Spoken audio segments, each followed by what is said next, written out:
I was teaching a course on power once, and a student asked me something interesting. He said, "How do you know if someone's really powerful or just popular?" I told him to watch what happens when they tell people to do something. If people actually do it, that's power. If they ignore it, that's just noise. That question came back to me this week. Zoram Dani, New York's new mayor taking office in January, just called for everyone to boycott Starbucks, posted to over 1 million followers, made a big stand about supporting striking workers. No contract, no coffee, he said, but Starbucks just had the best sales day in their entire history. Not good, not decent, but best ever. And stock went up. The boycott didn't just fail, it actually helped Starbucks. Now, you might think this is just another political story, mayor versus corporation, but I see something much bigger here.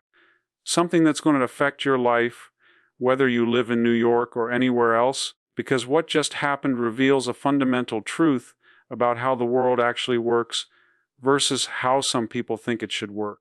And understanding that difference, that's going to determine whether you thrive or struggle over the next few years. Let me explain. When I farmed for years, I learned something you can't avoid. Nature doesn't care about your plans. Frost kills crops whether you think it's fair or not. Drought doesn't negotiate. You either understand how weather and soil and seasons actually work or you fail. Simple as that. There's no arguing with reality. There's only working within it or getting crushed by it. Economics works exactly the same way.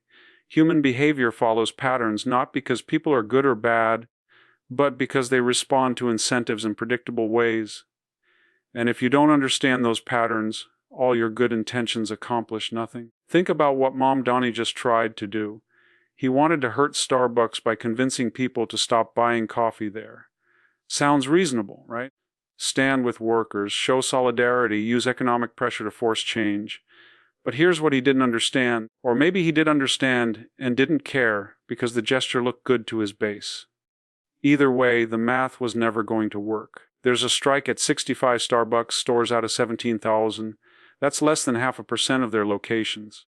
Even if every single customer at those stores went somewhere else, Starbucks would barely notice. Their revenue would drop by a fraction of a percent, not enough to change anything. But Manny thought his million followers would listen. Thought people would change their daily habits because he asked. Thought he could move millions of coffee drinkers with a social media post. He couldn't because people don't work that way. You know what people do every morning. They want coffee, they're tired, they're rushing to work. There's a Starbucks on the corner. It's convenient. It's fast, it's familiar. And you're asking them to skip that, find another coffee shop that might not be as convenient, wait in a different line, break the routine, all to support a labor dispute they don't really understand and didn't ask to be part of. Most people aren't going to do that. Not because they're selfish, not because they don't care about workers, but because changing daily habits requires effort, and most people have enough on their plate without adding political considerations to buying coffee. That's human nature. Hasn't changed in thousands of years. Won't change because a democratic socialist got elected mayor. So what happened? Starbucks had record sales, and Mom Donnie just taught everyone watching a very important lesson. His calls to action don't change behavior. His million followers are numbers on a screen, not actual power he can use. Now, why am I telling you this? Because this isn't about Starbucks or coffee or one failed boycott. This is about a pattern you need to recognize because it's going to affect your life. Let me tell you about ancient Athens. They had these politicians who'd promised the common people everything. We'll take wealth from the rich. We'll make everything fair. We'll build an empire, and the people would cheer and vote for him. Why not? Sounded great.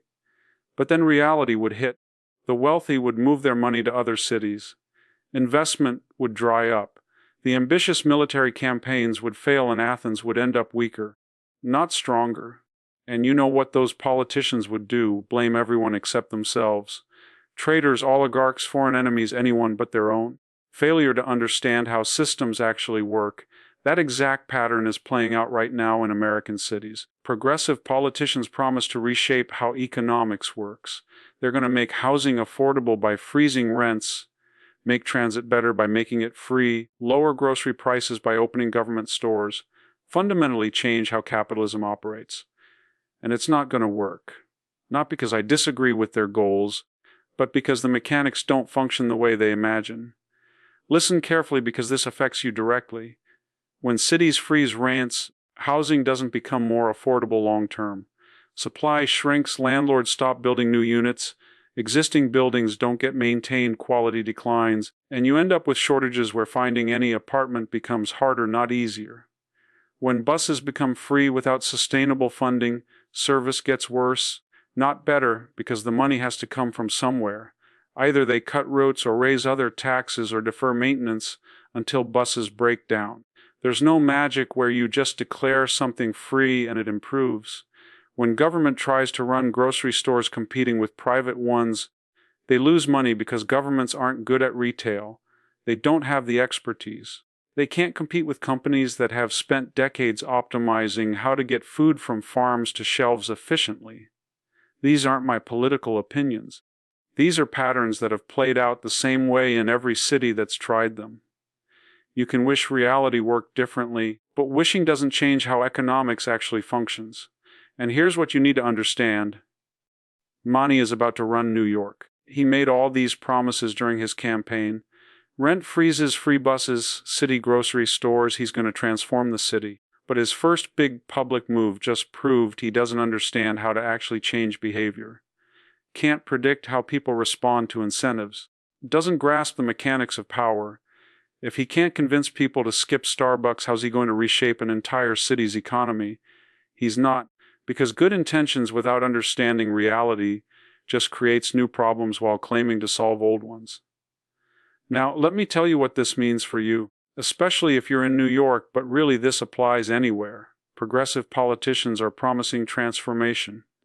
Watch what actually happens. Not what gets promised, not what sounds good in speeches. What actually happens when policies meet reality, when rent freezes get implemented. Watch what happens to new construction. Watch what happens to maintenance.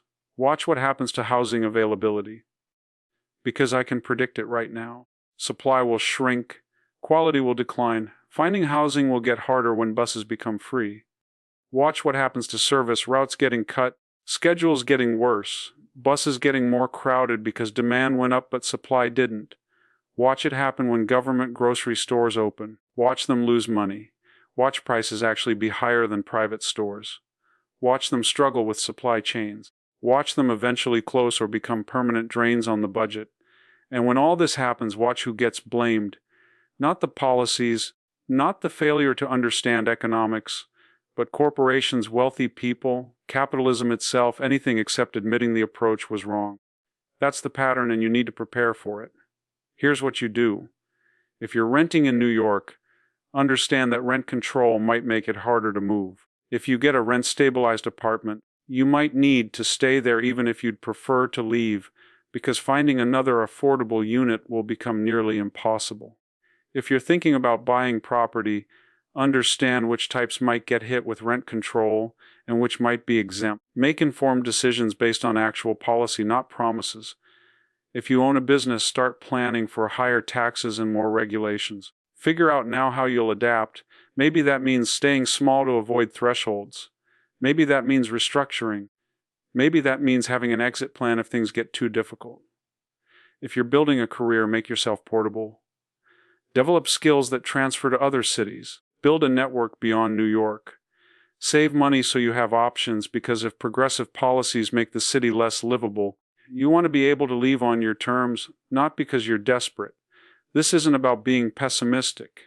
This is about being realistic. When politicians demonstrate they don't understand cause and effect, you need to protect yourself.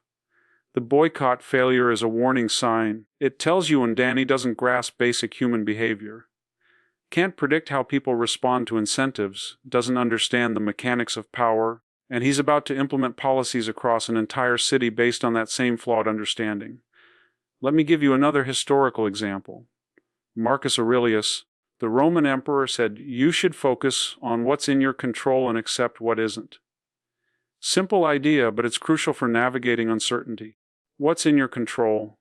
Where you live, what skills you develop, how you manage money, whether you have options, how quickly you adapt when you see things changing. What's not in your control, whether progressive policies work, Whether politicians learn from failure, whether cities become more or less livable under new leadership, focus on the first category. Build flexibility into your life, save money, develop portable skills, create options. Watch what actually happens and adjust quickly. Don't get emotionally invested in hoping policies will work. Don't base your life plans on political promises. Base them on reality, on patterns you can observe, on understanding how systems actually function. Because here's what I've learned from studying thousands of years of history. When leaders promise transformation but don't understand basic cause and effect, regular people suffer. Not the politicians, not the activists. People trying to live their lives, raise families, build something. Those are the people who pay when ideology meets reality and reality wins. The boycott failed. Starbucks thrived. That's reality asserting itself. And reality is about to assert itself a lot more in New York over the next few years. You can either prepare for that or pretend it won't happen. You can watch what actually occurs and adapt, or you can hope things work out despite the warning signs. Your choice. But I know which approach gives you better odds. Mom Donnie just showed you he doesn't understand power, doesn't understand human behavior, doesn't understand economics, and he's about to implement policies based on that misunderstanding across America's largest city. That's not a political statement. That's an observable fact based on what just happened. And facts don't care about your politics or mine. They just are. And smart people base their decisions on what is not on what they wish were true or what politicians promise will be true. So watch carefully, think clearly, adapt quickly, and don't let ideology blind you to patterns you can see with your own eyes. Because the next few years in New York and other progressive cities are going to teach some expensive lessons about the difference between good intentions and competent governance. Make sure you're positioned to survive those lessons, not become a casualty of them. The boycott failed. That tells you everything you need to know about what's coming. Pay attention. Prepare accordingly.